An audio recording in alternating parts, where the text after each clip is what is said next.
without further ado, let's welcome to the air ECW Original Chubby Dudley. How are you doing? Good. How you doing? Doing great, man. We got a list of questions for you, so if you don't mind, let's go ahead and get started. All right, do it up. The first question I've got for you is, growing up, were you a professional wrestling fan? If so, who are some of your favorites that you looked up to? Early on, when I first started watching pro wrestling, I was probably like 10 years old. The original ones that really caught my eye, which made me become a wrestling fan, were the Moondogs. From there, it was actually Hulk Hogan when he was a heel before his big, comeback as a champion, beating the Sheik and all. But one of the biggest early influences for me totally as a kid with wrestling was Adrian Adonis. Nice. What was something that stuck out to you about him that really, was appealing compared to other wrestlers back then? I just liked his whole heel attitude, his look, everything about him. I mean, at the time, being 11, 12 years old, watching it, not really knowing much about the business, just being a kid as a wrestling fan. But then as the years went on and seeing, the Horsemen rising up and people like the Midnight Express and Coronet, those really became the major reasons why I decided to go into the wrestling business. I can remember the day I decided that I wanted to become a pro wrestler was watching on TV, I guess it was 85, 86, our time limit match on TV, Ric Flair versus Barry Windham. And that just blew me away so much. I said to myself, this is what I want to do. Wow, very old school match. Now, you said that it was, what you obviously want to do from then on. Now, was wrestling your first career choice? If not, what did you do before wrestling? I wanted to be a rock star. I mean, I wanted to be the big-time rock star. I played guitar. I played guitar in some bands. But at the time, being the 80s and the whole hair band explosion, you never saw fat guys, getting up on stage and being a pretty boy. So it became more and more easier to make that choice to go into wrestling because fat guys are more accepted in the wrestling business. Okay, understandable. Now, during the time that you decided to break into wrestling and got training, it was a lot different than it is these days. Can you talk about your training with Larry Winters and Jimmy Jannetty? I started training September of 1990. My original trainers were Larry Winters and Ron Shaw, who used to do WWF matches back in the early mid-'80s. Ron Shaw had left a few months into my training to just basically get out of the business and maintain his day job. And Larry became my trainer, and then Larry had gotten hurt, and Johnny Hotbody and Tony Stetson took over the training. And then I got hurt, and I busted my ankle, and I was out for 6 months. I came back, and I was training with people like Jimmy Jannetty, the Rockin' Rebel, Glenn Osborne, J.T. Smith, the Sandman, all guys that got their start in the original Tri-State Wrestling Alliance. And right when I was set to debut in early 92, Joe Goodhart pulled the plug on the TWA, and it folded. So at that point, I was like, I didn't know what to do. I thought I was screwed. And then it was only maybe a week later. It might have even been the same day. I'm not sure. It was so long ago. It's when Todd Gordon rounded up all of us, and we got together, and he announced he was going to restart the federation, but call it ECW, which was Eastern Championship Wrestling at the time. And I maintained training with Jimmy Jannetty. We had one of the guys that wrestled for TWA, John Rock. He had bought the old ring from Joel Goodhart, and he opened his own school. And we would go there 3-4 days a week with Stevie Richards, and we would go train a couple hours a day. And that was he basically finished my training, and brought me along, started bringing me around the shows, and I was basically like Jannetty's lackey, his driver, taking him to shows and all, and meet people in the business and stuff like that. And he really taught me a lot. Now, when you were there, what was the atmosphere like at Tri-State? Oh, it was wonderful. It was such an incredible thing. it was, I mean, it was on the verge of breaking huge. Being there, I didn't really know much about the wrestling business. When I remember when I first went there to try out, I never knew a independent wrestling scene even existed. I only knew, WWF at the time and NWA or / WCW at the time. This was 1990. So when a friend of mine, actually it was my brother-in-law at the time, was working during the day with the Rock and Rebel. And that's how I got my first tryout, was that Rebel gave me Goodhart's number. And I called Joe Goodhart, went up for the tryout with some friends of mine. And we got started, and I became part of that family. And it was a family. I mean, to this day, I still remain very close with a lot of these people who, taught me the business. We hung out a lot. And we remained friends. It's 20 years later now. I mean, it was scary to think 20 years ago I started in the wrestling business.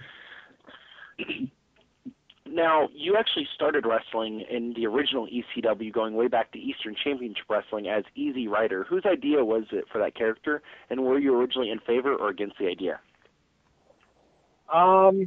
Actually, when the idea was brought to us, it was brought to us by Joe Goodhart, because they really weren't sure what they were going to do with me, and my partner, who was training at the time, also was a HD rider.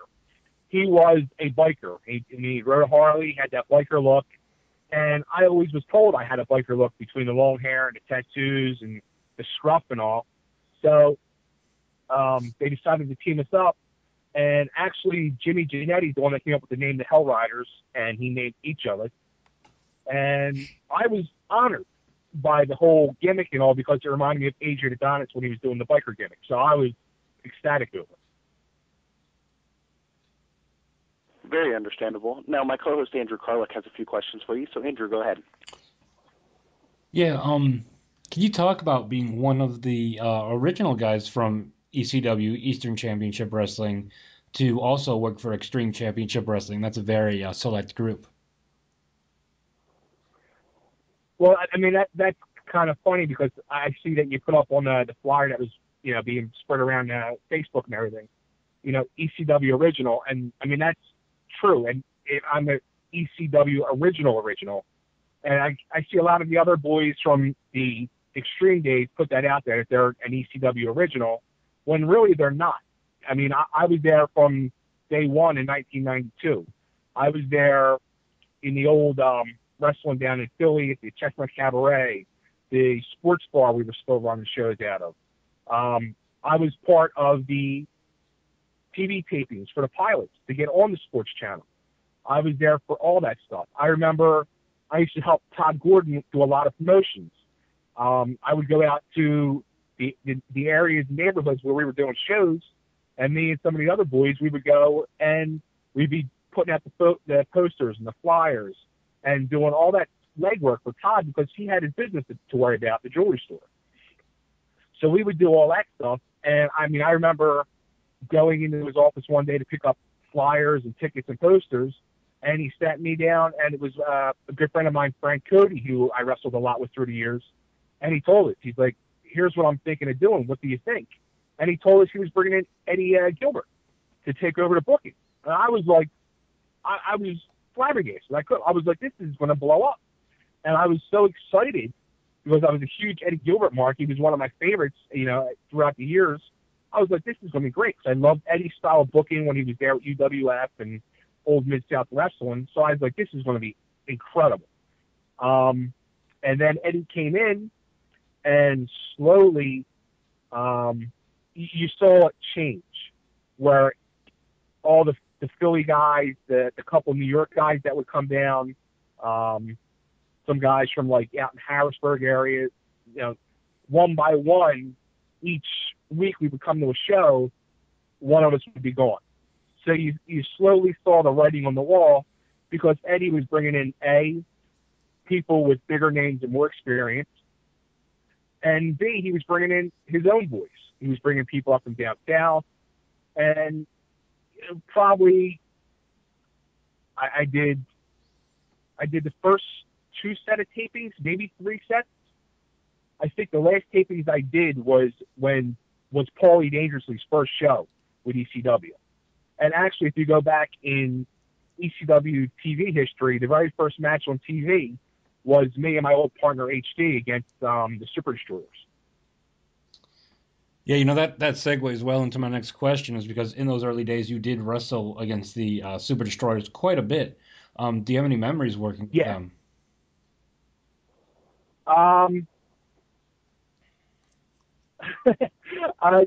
Steph, a great learning experience, because one of the Super Destroyers was AJ Petruzzi, who, the guy was probably 20 years older than me at the time, and he had been around the block and did a lot of work for WWF, and I remember watching him on TV growing up. So he was a great guy, and his partner Doug from Maryland, both were great guys, and we would sit back in the locker room and laugh and joke like best of friends and have a good time, go out there and do our matches. But it was such a learning experience with being in there with AJ, because, I was only working shows, 6 months. And most of our matches, they had us feuding with the Super Destroyers before Eddie Gilbert came in. Now, speaking of Eddie Gilbert, everyone knows that he passed away too early. What are some of your fondest memories of the late Eddie Gilbert? Eddie Gilbert, like I said, he was one of my favorites. I thought he was an excellent worker, a great mind for the business. I loved the things he did booking, like I said, back in Mid-South, UWF.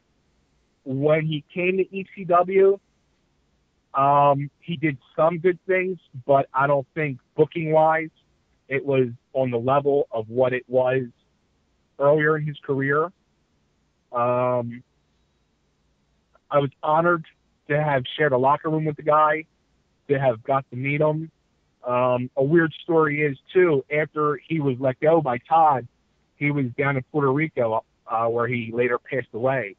And a couple guys from the Philly area, Derek Domino and Harley Lewis. Harley Lewis was in talks with Eddie about going down to Puerto Rico. And myself and Derek Domino were going to go down to Puerto Rico for a little bit and work down there. And Eddie, unfortunately, passed away. It was definitely much too early. You actually left Eastern Championship Wrestling and were not there for the change to Extreme. You came back a little later. But in that time away, you were working a lot in the Mid-Atlantic Indies, and also worked for the Delaware-based East Coast Wrestling Association. What are some of your fondest memories from that particular run of yours? I'll tell you what, ECWA, when I wrestled for them, that was 93 to 95. And I went there and I started as a singles wrestler. And they had their top babyface there at the time was Boogie Woogie Brown, who was a 450-pound black guy who you would have thought when he walked in that building like it was Hulk Hogan coming to Madison Square Garden. He would light up a building like no other I saw in the indie scene. It was incredible. And I was honored to work with this guy. And he was an older gentleman. He was, 20-something years older than me. He was a school teacher. And he was just a happy-go-lucky guy who was honored to be in the ring. And I feuded with him for probably about 6 months. And the weird thing about ECWA at the time was all the guys that wrestled for Jim Kettner were all guys that Jim trained himself. He didn't bring in outside talent. I was one of the first guys he brought in from the outside, thanks to a mutual friend of ours. And he brought in, from time to time, a local guy called Mike Karluk, King Karluk. And then he started bringing me in and feuding me with Boogie Woogie Brown. But the thing that was weird, where, I went to wrestling school and I was trained and I was taught how to bump and I was taught how to do this and taught how to call a match and work a match. And these guys were not trained that way. Jim trained these guys by a script where he would literally have a script to the match. And it was like typed out, and it was down and detailed to each punch, kick, the spots, and everything. And you had to memorize your match. So you would literally go down to Jim's apartment, and he had his back bedroom set up with padding, and he would stand in there with you in this room, and you would walk through your match, and you would do this like 2-3 times leading up to the show. And that's how he trained his guys, and it worked for him. And it was incredible. It was a weird situation coming from a total opposite situation, but at the time it was working for him. He was drawing great indie house shows. He would do a big, like his WrestleMania once a year, and I was at a semi-main event against Boogie on one of those shows, and he drew like over 1,500 people to this place. I mean, for a small, at the time, unknown independent, that's incredible.